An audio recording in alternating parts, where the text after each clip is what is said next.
আজ আপনাদেরকে এমন একটি মেসেজ দিব যেটি শুনলে আপনিও হতভম্ব হয়ে যাবেন। ঘটনাটি ইতিমধ্যে অনেকেই জানেন। সেটি হচ্ছে সম্প্রতি প্রকাশিত হওয়া আল্লাহ মেহেরবান গানের ভিডিও নিয়ে। দুই দেশের যৌথ প্রযোজনায় বস 2 মুভির এই গানে খুবই আবেদনময়ী ও খোলামেলা পোশাকে নেচেছেন বাংলাদেশি অভিনেত্রী নুসরাত ফারিয়া। তিনি জন্মগত সূত্রে একজন মুসলিম। এই গানটি দেখার পর ওনার ধর্ম নিয়ে প্রশ্ন জাগে, তিনি আসলে কি মুসলিম? কারণ কোনো মুসলিম কখনোই পারবে না আল্লাহ মেহেরবান শিরোনাম দিয়ে নগ্ন হয়ে নাচতে। গানটির কথাগুলো এরকম: খুদার দরবারে চাইলে সব পাবে, সে যে পাশে আছে তোর, আল্লাহ মেহেরবান আল্লাহ মেহেরবান। অন্যদিকে এই গানটিতে জিতকে পরানো হয়েছে শালীন পোশাক। এসবের মানে কি? চলুন গানটির কিছু অংশ দেখে আসে, তাহলে আপনারাই বুঝবেন আসলে কি চলছে এসব।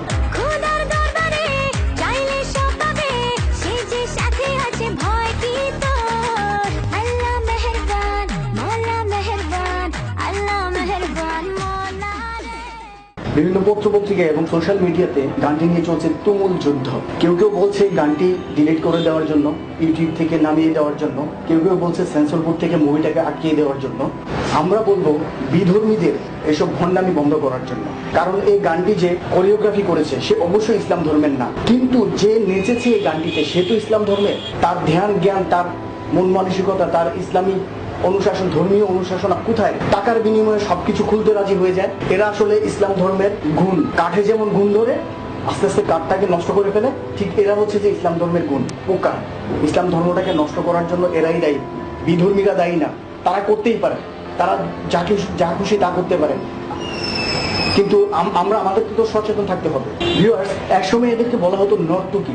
টাকার বিনিময়ে যারা নাচে, টাকার বিনিময়ে যারা মডেলিং করে, এদেরকে বলা হতো নর্তকী। আর এখন বলা হয় মডেল, অভিনেত্রী, শিল্পী, আর্টিস্ট, কত কিছু। এইসব বেহায়া বেশ্যা নারীদেরকে দেশ থেকে উচ্ছেদ করা দরকার। আমার দাবি হচ্ছে যে নুসরাত ফারিয়াকে বাংলাদেশে ঢুকতে না দেওয়ার জন্য, তসলিমা নাসরিনের মতো। ভিউয়ার্স, আমি ভিডিওটিতে লাইক দিতে বলবো না, কাউকে না কাউকে আওয়াজ তুলতে হবে। আমার দায়িত্ব ছিল একজন ইউটিউবার হিসেবে আওয়াজ তোলা আর শেয়ার করার দায়িত্ব আপনাদের। এটার সম্পর্কে মানুষকে জানিয়ে দেওয়া এবং এটার বিরুদ্ধে আন্দোলন গড়ে তোলার দায়িত্ব আপনাদের। আপনারা কি করবেন সেটা আপনারা ডিসিশন নেন।